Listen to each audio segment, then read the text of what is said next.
असदुद्दीन ओवैसी की पार्टी ने तेज प्रताप यादव से किया संपर्क। AIIMM तीसरे मोर्चे की तैयारी में लगी। बिहार विधानसभा चुनाव के लिए AIIMIM तीसरे मोर्चे का रूप जल्द ही सामने आ सकता है। पार्टी के सूत्रों के अनुसार तेज प्रताप यादव और कुछ अन्य नेताओं से बातचीत की गई है। असदुद्दीन ओवैसी की पार्टी AIIMM ने बिहार विधानसभा चुनाव को ध्यान में रखते हुए तीसरे मोर्चे को मजबूत बनाने की कोशिश तेज कर दी है। सूत्रों ने इसकी पुष्टि की है। सूत्र बताते हैं कि AIIMM ने जनशक्ति जनता दल के प्रमुख तेज प्रताप यादव, बहुजन समाज पार्टी और पूर्व केंद्रीय मंत्री देवेंद्र प्रसाद यादव से संपर्क किया है। साथ ही स्वामी प्रसाद मौर्य को भी अपने साथ जोड़ने की कोशिश चल रही है और उनसे भी बात हुई है। कम से कम 100 सीटों पर लड़ेगी AIIMM। सूत्रों के मुताबिक 2-3 दिनों में तीसरे मोर्चे का आकार तय हो सकता है। ओवैसी की पार्टी बिहार में कम से कम 100 सीटों पर चुनाव लड़ने की योजना बना रही है। AIIMM ने RJD से मांगी थी 6 सीटें।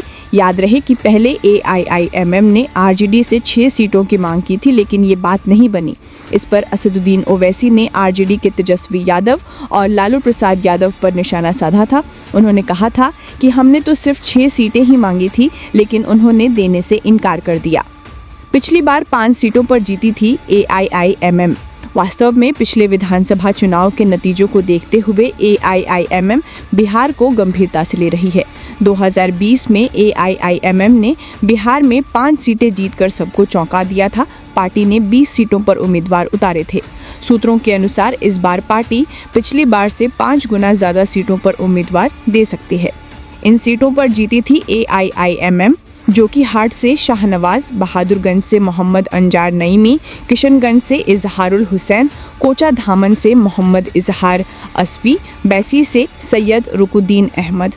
तेज प्रताप यादव ने नहीं खोले पत्ते। तेज प्रताप यादव ने बिहार में कितनी सीटों पर उम्मीदवार उतारेंगे, इस बारे में अभी कुछ नहीं कहा है। वे खुद महुआ से चुनाव लड़ने की तैयारी में हैं। फिलहाल वे हसनपुर से विधायक हैं। RJD ने उन्हें पार्टी से बाहर कर दिया है। इससे बिहार का चुनाव और भी रोचक हो गया है। बिहार चुनाव, असदुद्दीन ओवैसी के साथ गठबंधन के लिए स्वामी अविमुक्तेश्वरानंद तैयार, रखी ये शर्त। बिहार विधानसभा चुनाव को लेकर शंकराचार्य स्वामी अविमुक्तेश्वरानंद सरस्वती ने कहा कि गठबंधन किसी के साथ भी हो सकता है, लेकिन पहले वे गाय की रक्षा के लिए आगे आएं। बिहार विधानसभा चुनाव के संदर्भ में शंकराचार्य स्वामी अविमुक्तेश्वरानंद सरस्वती ने शिवहर में महत्वपूर्ण बयान दिया। उन्होंने गौरक्षा को देश का कर्तव्य बताया और कहा कि जो भी गौरक्षा की बात करेगा, हम उसके साथ खड़े होंगे। असदुद्दीन ओवैसी के साथ गठबंधन के सवाल पर उन्होंने कहा कि गठबंधन किसी के साथ भी संभव है, लेकिन पहले वे गाय की रक्षा के लिए कदम उठाए। अगर वे गौरक्षा के पक्ष में आ जाते हैं तो गठबंधन बिल्कुल हो सकता है। उन्होंने आगे कहा, जो हमारी माँ को अपनी माँ कहे वही हमारा भाई हो सकता है। ये हमारा सीधा सिद्धांत है। हम ये नहीं देखते कि ये कौन है जो गाय को अपने माँ कहकर पुकार रहा है।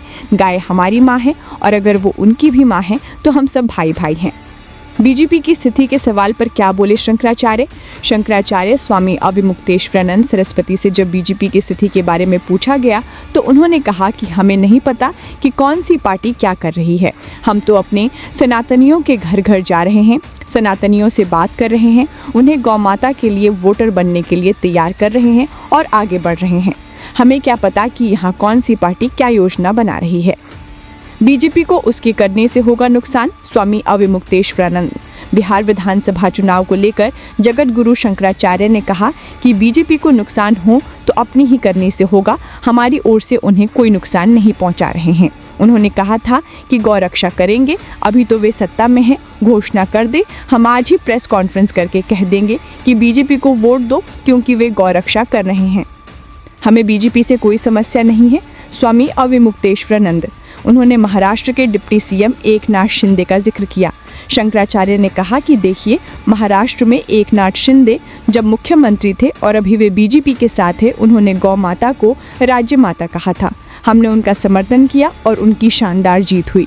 हमें बीजेपी से कोई शिकायत नहीं है, लेकिन बीजेपी जो कर रही है उससे धारणा बन रही है कि वे गाय को काटने देंगे और गौ हत्या रोकने की कोशिश भी नहीं करेंगे। फिर भी हिंदू उन्हें वोट देंगे। हम इस धारणा को तोड़ना चाहते हैं।